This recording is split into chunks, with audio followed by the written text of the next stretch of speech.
By ಎಲೆಕ್ಷನ್ಗಿಂತ ಮುಂಚೆಯೂ ಕೂಡ ಇಂಥದ್ದೊಂದು ಸಮಾವೇಶದ ಚರ್ಚೆ ನಡೀತಲೇ ಇತ್ತು ರಾಜಕೀಯ ಪಡಸಾಲೆಯಲ್ಲಿ.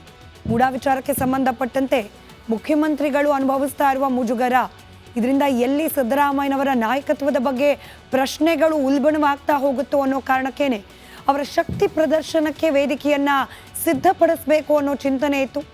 ಇದೀಗ ಬೈ ಎಲೆಕ್ಷನ್ನ ರಿಸಲ್ಟ್ ಆಚೆ ಬಂದ ನಂತರದಲ್ಲಿ ಸಿದ್ದರಾಮಯ್ಯ ನೇತೃತ್ವದ ಕಾಂಗ್ರೆಸ್ ಸರ್ಕಾರಕ್ಕೆ ಒಂದು ಹಂತದಲ್ಲಿ ಈ ಮಿನಿ ಸಮರದ ಮೂಲಕ ಮತ್ತಷ್ಟು ಬಲ ವೃದ್ಧಿಯಾದಂತೆ ಕಾಣ್ತಾ ಇದೆ. ಹೀಗಾಗಿ ಈ ಬಲವರ್ಧನೆಯನ್ನ ಮತ್ತಷ್ಟು ಗಟ್ಟಿಗೊಳಿಸಿಕೊಳ್ಳುವ ಸಲುವಾಗಿ ದಳಪತಿಗಳ ಭದ್ರಕೋಟೆ ಮೇಲೆ ಇದೀಗ ಕಾಂಗ್ರೆಸ್, ಇನ್ಫ್ಯಾಕ್ಟ್ ಸಿದ್ದರಾಮಯ್ಯನವರ ನೇತೃತ್ವದ ಕಾಂಗ್ರೆಸ್ ಕಣ್ಣಿಟ್ಟಂತೆ ಕಾಣ್ತಾ ಇದೆ. ಹಳೆ ಮೈಸೂರು ಭಾಗದಲ್ಲಿ ತಮ್ಮ ಹಿಡಿತವನ್ನ ಮತ್ತಷ್ಟು ಗಟ್ಟಿಗೊಳಿಸಿಕೊಳ್ಳುವ ಶಪಥವನ್ನ ಮಾಡಿದಂತಿದೆ ಸಿದ್ದರಾಮಯ್ಯನವರು. ಯಾವ ಭಾಗದಲ್ಲಿ ಮೂಡಾ ವಿಚಾರಕ್ಕೆ ಸಂಬಂಧಪಟ್ಟಂತೆ ಮುಜುಗರವನ್ನ ಅನುಭವಿಸಿದ್ರು, ಇದೇ ವಿಚಾರವನ್ನ ಇಟ್ಕೊಂಡು ವಿರೋಧ ಪಕ್ಷಗಳು ಪಾದಯಾತ್ರೆಯನ್ನ ನಡೆಸಿ ಮುಖ್ಯಮಂತ್ರಿಗಳ ಪದತ್ಯಾಗದ ಬಗ್ಗೆ ಆಗ್ರಹವನ್ನ ವ್ಯಕ್ತಪಡಿಸ್ತಾ ಇದ್ರು. ಅದೇ ಭಾಗದಲ್ಲಿ ತಮ್ಮ ಶಕ್ತಿಯನ್ನ ಹೆಚ್ಚುಗೊಳಿಸಿಕೊಳ್ಳುವ ಪ್ರಯತ್ನವನ್ನ ಮಾಡ್ತಾ ಇರುವಂತಿದೆ ಸಿದ್ದರಾಮಯ್ಯನವರು. ಮಂಡ್ಯ ಜಿಲ್ಲೆಯಲ್ಲಿ ಇದೀಗ ಎಲ್ಲ ಕ್ಷೇತ್ರಗಳಲ್ಲೂ JDS ಮುಕ್ತವಾಗಿದೆ.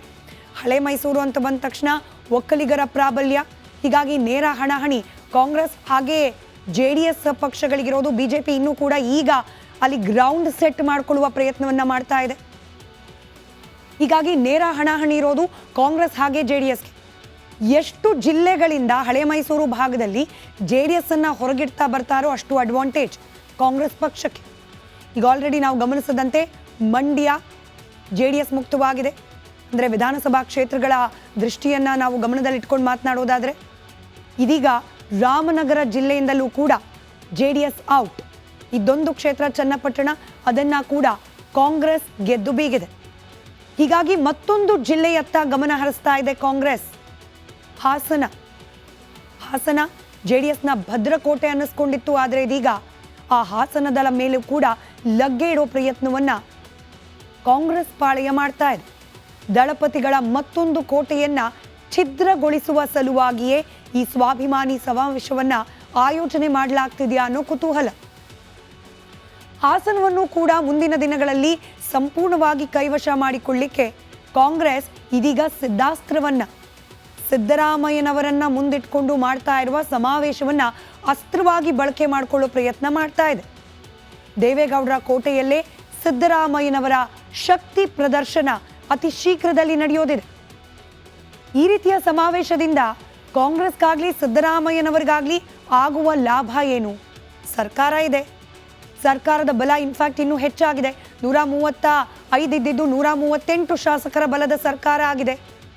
ಹೀಗಿದ್ದ ಸಂದರ್ಭದಲ್ಲೂ ಸಮಾವೇಶದ ಮೂಲಕ ಶಕ್ತಿ ವರ್ಧನೆ ಯಾಕೆ ಅನ್ನೋ ಪ್ರಶ್ನೆಗೆ ಉತ್ತರ, ಹಿಂದೆ ನಾಯಕತ್ವದ ವಿಚಾರದಲ್ಲಿ ದ್ವಂದ್ವ ಇದ್ದಾಗ ಚುನಾವಣೆಗಿಂತ ಮುಂಚೆ, ಅಸೆಂಬ್ಲಿ ಚುನಾವಣೆಗಿಂತ ಮುಂಚೆ ಕಾಂಗ್ರೆಸ್ ಪಕ್ಷದಿಂದ ಸಿದ್ದರಾಮಯ್ಯನವರ ಮುಖ್ಯಮಂತ್ರಿ ಅಥವಾ DK ಶಿವಕುಮಾರ್ ಅವರ ಅನ್ನೋ ಚರ್ಚೆ ಇದ್ದ ಸಂದರ್ಭದಲ್ಲಿ ಸಿದ್ದರಾಮೋತ್ಸವ ಅನ್ನೋ ಒಂದು ಸಮಾವೇಶವನ್ನ ನಡೆಸಿ ಸಿದ್ದರಾಮಯ್ಯನವರೇ ಕರ್ನಾಟಕದ ಕಾಂಗ್ರೆಸ್ ಮಟ್ಟಿಗೆ ಮಾಸ್ ಲೀಡರ್ ಅನ್ನೋದನ್ನ ಹೈಕಮಾಂಡ್ಗೆ ಮಾತ್ರವಲ್ಲ ವಿರೋಧಿಗಳಿಗೂ ಕೂಡ ಮನಮುಟ್ಟುವಂತೆ, ಇಲ್ಲಿ ವಿರೋಧಿಗಳು ಅಂದರೆ ಕೇವಲ ವಿರೋಧ ಪಕ್ಷ ಮಾತ್ರವಲ್ಲ, ಪಕ್ಷದ ಒಳಗೆ ಇರುವ ವಿರೋಧಿಗಳಿಗೂ ಕೂಡ ಮನ ಮುಟ್ಟುವಂತೆ ಮಾಡಲಾಗಿತ್ತು.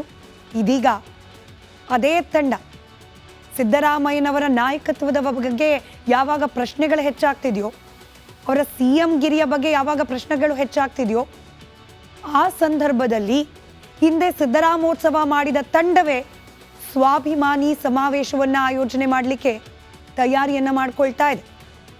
5 ವರ್ಷ ತಮ್ಮ ಅಧಿಕಾರವನ್ನ ಭದ್ರಪಡಿಸಿಕೊಳ್ಳುವ ಮೆಗಾ ಪ್ಲಾನ್, ಇದರಲ್ಲಿ 1.5 ಆಗಿ ಹೋಗಿದೆ. ಉಳಿದಿರುವ 3.5 ವರ್ಷಗಳ ಕಾಲ ಕೂಡ ಸಿದ್ದರಾಮಯ್ಯನವರ ಅಧಿಕಾರ ಭದ್ರವಾಗಿರಬೇಕು ಅನ್ನೋ ಕಾರಣಕ್ಕೆ ಈ ಒಂದು ಪ್ಲಾನ್ ಅನ್ನೋ ಚರ್ಚೆ ರಾಜಕೀಯ ಪಡಸಾಲೆಯಲ್ಲಿ ಕೇಳೋಕೆ ಸಿಗ್ತಾ ಇದೆ. ಕೇವಲ ವಿರೋಧ ಪಕ್ಷದವರು ಮಾತ್ರವಲ್ಲ, ಪಕ್ಷದ ಒಳಗಿರುವವರು ಯಾರೆಲ್ಲ ಕುರ್ಚಿ ಬಿಡಿ ಅನ್ನುವ ಮಾತುಗಳನ್ನು ಆಡ್ತಿದ್ದಾರೆ, ಅವರ ನೆಲದಲ್ಲೇ ಹಳೆ ಮೈಸೂರು, ನಾನಾಗಲೇ ಹೇಳಿದ ಹಾಗೆ ಒಕ್ಕಲಿಗರ ಹಾರ್ಟ್ಲ್ಯಾಂಡ್ ಅಂದ ಮಾತ್ರಕ್ಕೆ ಕೇವಲ JDS ಪಕ್ಷಕ್ಕೆ ಮಾತ್ರ ಸಂಬಂಧಪಡೋದಿಲ್ಲ, ಕಾಂಗ್ರೆಸ್ ಪಕ್ಷದಲ್ಲಿರುವ DK ಶಿವಕುಮಾರ್ ಅವರಿಗೂ ಸಂಬಂಧಪಟ್ಟ ಭೂಮಿ. ನೆಲ, ಅದೇ ನೆಲದಲ್ಲಿ ನಿಂತು ಮುಖ್ಯಮಂತ್ರಿ ಸಿದ್ದರಾಮಯ್ಯನವರು ಪ್ರತ್ಯುತ್ತರವನ್ನು ನೀಡುವ ಪ್ರಯತ್ನವನ್ನು ಮಾಡ್ತಿದ್ದಾರೆ. ಸಮಾವೇಶ ಯಾವೆಲ್ಲ ಆಯಾಮದಲ್ಲಿ ಚಿಂತನೆಯನ್ನು ಮಾಡಿ ಹಮ್ಮಿಕೊಳ್ಳುವ ತಯಾರಿಯನ್ನು ಮಾಡಲಾಗ್ತಾ ಇದೆ, ಅದು ಈಡೇರುತ್ತಾ, ಅಡ್ಡಿ ಆತಂಕಗಳು ಎದುರಾಗುತ್ತಾ, ಎದುರಾದರೆ ಅದನ್ನು ಯಾವ ರೀತಿ ನಿಭಾಯಿಸಲಾಗುತ್ತೆ ಮುಂದಿನ ದಿನಗಳಲ್ಲಿ ಕಾದು ನೋಡೋಣ. ಬೈ ಎಲೆಕ್ಷನ್ಗಿಂತ ಮುಂಚೆಯೂ ಕೂಡ ಇಂಥದ್ದೊಂದು ಸಮಾವೇಶದ ಚರ್ಚೆ ನಡೀತಲೇ ಇತ್ತು ರಾಜಕೀಯ ಪಡಸಾಲೆಯಲ್ಲಿ. ಮೂಡಾ ವಿಚಾರಕ್ಕೆ ಸಂಬಂಧಪಟ್ಟಂತೆ ಮುಖ್ಯಮಂತ್ರಿಗಳು ಅನುಭವಿಸ್ತಾ ಇರುವ ಮುಜುಗರ, ಇದರಿಂದ ಎಲ್ಲಿ ಸಿದ್ದರಾಮಯ್ಯನವರ ನಾಯಕತ್ವದ ಬಗ್ಗೆ ಪ್ರಶ್ನೆಗಳು ಉಲ್ಬಣವಾಗ್ತಾ ಹೋಗುತ್ತೋ ಅನ್ನೋ ಕಾರಣಕ್ಕೇನೆ ಅವರ ಶಕ್ತಿ ಪ್ರದರ್ಶನಕ್ಕೆ ವೇದಿಕೆಯನ್ನು ಸಿದ್ಧಪಡಿಸಬೇಕು ಅನ್ನೋ ಚಿಂತನೆ ಇತ್ತು. ಇದೀಗ ಬೈ ಎಲೆಕ್ಷನ್ನ ರಿಸಲ್ಟ್ ಆಚೆ ಬಂದ ನಂತರದಲ್ಲಿ ಸಿದ್ದರಾಮಯ್ಯ ನೇತೃತ್ವದ ಕಾಂಗ್ರೆಸ್ ಸರ್ಕಾರಕ್ಕೆ ಒಂದು ಹಂತದಲ್ಲಿ ಈ ಮಿನಿ ಸಮರದ ಮೂಲಕ ಮತ್ತಷ್ಟು ಬಲ ವೃದ್ಧಿಯಾದಂತೆ ಕಾಣ್ತಾ ಇದೆ. ಹೀಗಾಗಿ ಈ ಬಲವರ್ಧನೆಯನ್ನ ಮತ್ತಷ್ಟು ಗಟ್ಟಿಗೊಳಿಸಿಕೊಳ್ಳುವ ಸಲುವಾಗಿ ದಳಪತಿಗಳ ಭದ್ರಕೋಟೆ ಮೇಲೆ ಇದೀಗ ಕಾಂಗ್ರೆಸ್, ಇನ್ಫ್ಯಾಕ್ಟ್ ಸಿದ್ದರಾಮಯ್ಯನವರ ನೇತೃತ್ವದ ಕಾಂಗ್ರೆಸ್ ಕಣ್ಣಿಟ್ಟಂತೆ ಕಾಣ್ತಾ ಇದೆ. ಹಳೆ ಮೈಸೂರು ಭಾಗದಲ್ಲಿ ತಮ್ಮ ಹಿಡಿತವನ್ನ ಮತ್ತಷ್ಟು ಗಟ್ಟಿಗೊಳಿಸಿಕೊಳ್ಳುವ ಶಪಥವನ್ನ ಮಾಡಿದಂತಿದೆ ಸಿದ್ದರಾಮಯ್ಯನವರು. ಯಾವ ಭಾಗದಲ್ಲಿ ಮೂಡಾ ವಿಚಾರಕ್ಕೆ ಸಂಬಂಧಪಟ್ಟಂತೆ ಮುಜುಗರವನ್ನು ಅನುಭವಿಸಿದ್ರು, ಇದೇ ವಿಚಾರವನ್ನು ಇಟ್ಕೊಂಡು ವಿರೋಧ ಪಕ್ಷಗಳು ಪಾದಯಾತ್ರೆಯನ್ನು ನಡೆಸಿ ಮುಖ್ಯಮಂತ್ರಿಗಳ ಪದತ್ಯಾಗದ ಬಗ್ಗೆ ಆಗ್ರಹವನ್ನು ವ್ಯಕ್ತಪಡಿಸ್ತಾ ಇದ್ರು. ಅದೇ ಭಾಗದಲ್ಲಿ ತಮ್ಮ ಶಕ್ತಿಯನ್ನ ಹೆಚ್ಚುಗೊಳಿಸಿಕೊಳ್ಳುವ ಪ್ರಯತ್ನವನ್ನು ಮಾಡ್ತಾ ಇರುವಂತಿದೆ ಸಿದ್ದರಾಮಯ್ಯನವರು. ಮಂಡ್ಯ ಜಿಲ್ಲೆಯಲ್ಲಿ ಇದೀಗ ಎಲ್ಲ ಕ್ಷೇತ್ರಗಳಲ್ಲೂ JDS ಮುಕ್ತವಾಗಿದೆ. ಹಳೆ ಮೈಸೂರು ಅಂತ ಬಂದ ತಕ್ಷಣ ಒಕ್ಕಲಿಗರ ಪ್ರಾಬಲ್ಯ, ಹೀಗಾಗಿ ನೇರ ಹಣಾಹಣಿ ಕಾಂಗ್ರೆಸ್ ಹಾಗೆ JDS ಪಕ್ಷಗಳಿಗಿರೋದು. BJP ಇನ್ನೂ ಕೂಡ ಈಗ ಅಲ್ಲಿ ಗ್ರೌಂಡ್ ಸೆಟ್ ಮಾಡಿಕೊಳ್ಳುವ ಪ್ರಯತ್ನವನ್ನ ಮಾಡ್ತಾ ಇದೆ. ಹೀಗಾಗಿ ನೇರ ಹಣಾಹಣಿ ಇರೋದು ಕಾಂಗ್ರೆಸ್ ಹಾಗೆ JDSಗೆ. ಎಷ್ಟು ಜಿಲ್ಲೆಗಳಿಂದ ಹಳೆ ಮೈಸೂರು ಭಾಗದಲ್ಲಿ JDS ಅನ್ನ ಹೊರಗಿಡ್ತಾ ಬರ್ತಾರೋ ಅಷ್ಟು ಅಡ್ವಾಂಟೇಜ್ ಕಾಂಗ್ರೆಸ್ ಪಕ್ಷಕ್ಕೆ. ಈಗ ಆಲ್ರೆಡಿ ನಾವು ಗಮನಿಸದಂತೆ ಮಂಡ್ಯ JDS ಮುಕ್ತವಾಗಿದೆ. ಅಂದರೆ ವಿಧಾನಸಭಾ ಕ್ಷೇತ್ರಗಳ ದೃಷ್ಟಿಯನ್ನು ನಾವು ಗಮನದಲ್ಲಿಟ್ಕೊಂಡು ಮಾತನಾಡೋದಾದರೆ ಇದೀಗ ರಾಮನಗರ ಜಿಲ್ಲೆಯಿಂದಲೂ ಕೂಡ JDS ಔಟ್. ಇದೊಂದು ಕ್ಷೇತ್ರ ಚನ್ನಪಟ್ಟಣ, ಅದನ್ನು ಕೂಡ ಕಾಂಗ್ರೆಸ್ ಗೆದ್ದು ಬೀಗಿದೆ. ಹೀಗಾಗಿ ಮತ್ತೊಂದು ಜಿಲ್ಲೆಯತ್ತ ಗಮನ ಹರಿಸ್ತಾ ಇದೆ ಕಾಂಗ್ರೆಸ್. ಹಾಸನ JDSನ ಭದ್ರಕೋಟೆ ಅನ್ನಿಸ್ಕೊಂಡಿತ್ತು, ಆದರೆ ಇದೀಗ ಆ ಹಾಸನದ ಮೇಲೂ ಕೂಡ ಲಗ್ಗೆ ಇಡೋ ಪ್ರಯತ್ನವನ್ನ ಕಾಂಗ್ರೆಸ್ ಪಾಳೆಯ ಮಾಡ್ತಾ ಇದೆ. ದಳಪತಿಗಳ ಮತ್ತೊಂದು ಕೋಟೆಯನ್ನ ಛಿದ್ರಗೊಳಿಸುವ ಸಲುವಾಗಿಯೇ ಈ ಸ್ವಾಭಿಮಾನಿ ಸಮಾವೇಶವನ್ನ ಆಯೋಜನೆ ಮಾಡಲಾಗ್ತಿದೆಯಾ ಅನ್ನೋ ಕುತೂಹಲ. ಹಾಸನವನ್ನು ಕೂಡ ಮುಂದಿನ ದಿನಗಳಲ್ಲಿ ಸಂಪೂರ್ಣವಾಗಿ ಕೈವಶ ಮಾಡಿಕೊಳ್ಳಿಕ್ಕೆ ಕಾಂಗ್ರೆಸ್ ಇದೀಗ ಸಿದ್ಧಾಸ್ತ್ರವನ್ನ, ಸಿದ್ದರಾಮಯ್ಯನವರನ್ನ ಮುಂದಿಟ್ಕೊಂಡು ಮಾಡ್ತಾ ಇರುವ ಸಮಾವೇಶವನ್ನ ಅಸ್ತ್ರವಾಗಿ ಬಳಕೆ ಮಾಡಿಕೊಳ್ಳೋ ಪ್ರಯತ್ನ ಮಾಡ್ತಾ ಇದೆ. ದೇವೇಗೌಡರ ಕೋಟೆಯಲ್ಲೇ ಸಿದ್ದರಾಮಯ್ಯನವರ ಶಕ್ತಿ ಪ್ರದರ್ಶನ ಅತಿ ಶೀಘ್ರದಲ್ಲಿ ನಡೆಯೋದಿದೆ. ಈ ರೀತಿಯ ಸಮಾವೇಶದಿಂದ ಕಾಂಗ್ರೆಸ್ಗಾಗ್ಲಿ ಸಿದ್ದರಾಮಯ್ಯನವರಿಗಾಗ್ಲಿ ಆಗುವ ಲಾಭ ಏನು? ಸರ್ಕಾರ ಇದೆ, ಸರ್ಕಾರದ ಬಲ ಇನ್ಫ್ಯಾಕ್ಟ್ ಇನ್ನೂ ಹೆಚ್ಚಾಗಿದೆ. 135 ಇದ್ದಿದ್ದು 138 ಶಾಸಕರ ಬಲದ ಸರ್ಕಾರ ಆಗಿದೆ. ಹೀಗಿದ್ದ ಸಂದರ್ಭದಲ್ಲೂ ಸಮಾವೇಶದ ಮೂಲಕ ಶಕ್ತಿ ವರ್ಧನೆ ಯಾಕೆ ಅನ್ನೋ ಪ್ರಶ್ನೆಗೆ ಉತ್ತರ. ಹಿಂದೆ ನಾಯಕತ್ವದ ವಿಚಾರದಲ್ಲಿ ದ್ವಂದ್ವ ಇದ್ದಾಗ ಚುನಾವಣೆಗಿಂತ ಮುಂಚೆ, ಅಸೆಂಬ್ಲಿ ಚುನಾವಣೆಗಿಂತ ಮುಂಚೆ ಕಾಂಗ್ರೆಸ್ ಪಕ್ಷದಿಂದ ಸಿದ್ದರಾಮಯ್ಯನವರ ಮುಖ್ಯಮಂತ್ರಿ ಅಥವಾ DK ಶಿವಕುಮಾರ್ ಅವರ ಅನ್ನೋ ಚರ್ಚೆ ಇದ್ದ ಸಂದರ್ಭದಲ್ಲಿ ಸಿದ್ದರಾಮೋತ್ಸವ ಅನ್ನೋ ಒಂದು ಸಮಾವೇಶವನ್ನ ನಡೆಸಿ ಸಿದ್ದರಾಮಯ್ಯನವರೇ ಕರ್ನಾಟಕದ ಕಾಂಗ್ರೆಸ್ ಮಟ್ಟಿಗೆ ಮಾಸ್ ಲೀಡರ್ ಅನ್ನೋದನ್ನ ಹೈಕಮಾಂಡ್ಗೆ ಮಾತ್ರವಲ್ಲ ವಿರೋಧಿಗಳಿಗೂ ಕೂಡ ಮನಮುಟ್ಟುವಂತೆ, ಇಲ್ಲಿ ವಿರೋಧಿಗಳು ಅಂದರೆ ಕೇವಲ ವಿರೋಧ ಪಕ್ಷ ಮಾತ್ರವಲ್ಲ, ಪಕ್ಷದ ಒಳಗೆ ಇರುವ ವಿರೋಧಿಗಳಿಗೂ ಕೂಡ ಮನ ಮುಟ್ಟುವಂತೆ ಮಾಡಲಾಗಿತ್ತು.